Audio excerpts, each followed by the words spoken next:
and are often more at home travelling on the opposite side of the road. From far north Queensland to Tasmania, wicked campers are everywhere. While they've been in hot water for their sexually suggestive paint jobs, there are now much more serious concerns. Experts have described them as catastrophes waiting to happen, claiming they threaten the lives of not only the people driving them, but everyone on our roads. Yeah, wicked campers, in my opinion, are death traps. They're putting, so many people's lives at risk. They should be ashamed of themselves. Yeah, we could have died. We could have easily have died. Tim Walsgrove was a passenger in this wicked van which rolled in the middle of the outback last year. All right, so this is our van upside down. This is where I had to kick the windscreen out to get out. The tyres there are all bald. I was petrified. I was so scared, and for hours, even days afterwards, it really shook me up. Tim's girlfriend Rebecca was driving when they crashed. Kangaroos jumped out in front of us, and I put my brakes on, but the brakes locked, and because the tyres were so bad, it caused us, the back kind of skidded round, and we rolled down the bank and turned on our roof. And if we'd had an accident in our car, we would have been straight through the front windscreen. Dale and Daniel Redding say the only reason they didn't crash was because their wicked van kept on breaking down. We had the car for 12 days and it was broken down at least half the time. When the van broke down for the third time in the centre of the Kimberleys in West Australia, Daniel said that was it. We got about 30 k's out of town and that's where it overheated, and that's the last place we saw it. You just walked away? Yeah, just walked away, left it sitting on the side of the road and hitchhiked home. And these two couples aren't the only ones complaining. When Tim Walsgrove got back to Wales and started an internet blog, he received dozens of similar stories. Yeah, it says we had the car checked for roadworthiness by the police. The police gave us 2 hours to take the car off the road. He found 10 defects, each of which rendered the car unroadworthy. 3 of them, he told us, could have been fatal.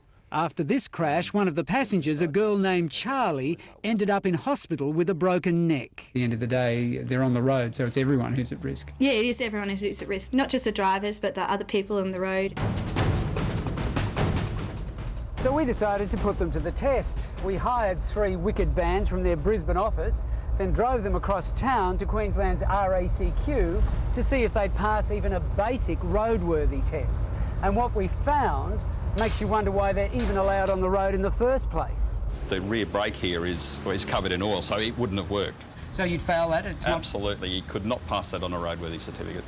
Russell Manning from Queensland's RACQ uncovered a litany of problems. Well, apart from this brake problem, it's got a leaking axle seal on the other side. There's a ball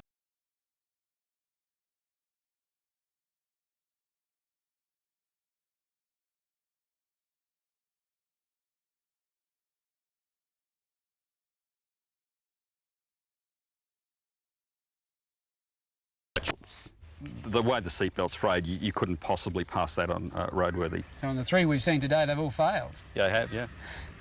So would you be tempted to hire one? Probably not. But hundreds do. Mostly tourists like these Swedish backpackers who took advantage of the day's free hire if they turned up naked. I guess we want to explore Australia, and this is a perfect way to do it. It's not about returning customers, so they're not worried about the quality, they're not worried about the safety, they just want to get the money as quickly as possible and then get the next people in. Tim Walsgrove says he noticed problems with the brakes and the steering on the van he hired on the first day out of Melbourne, so he called up Wicked. They said basically not to worry, we can get a free mechanical check in when we got to Alice Springs. But Tim and his friends didn't make it that far. Instead, they ended up in a ditch. Police agreed with us. They basically said that, the accident could probably been avoided if, the vehicle had been in a much better state. Yeah, it was a bomb. It was a total bomb. Daniel Redding is a mechanic. He said the van he hired had rust, door seals held by gaffer tape, a leaky exhaust, and the driver's seatbelt didn't work.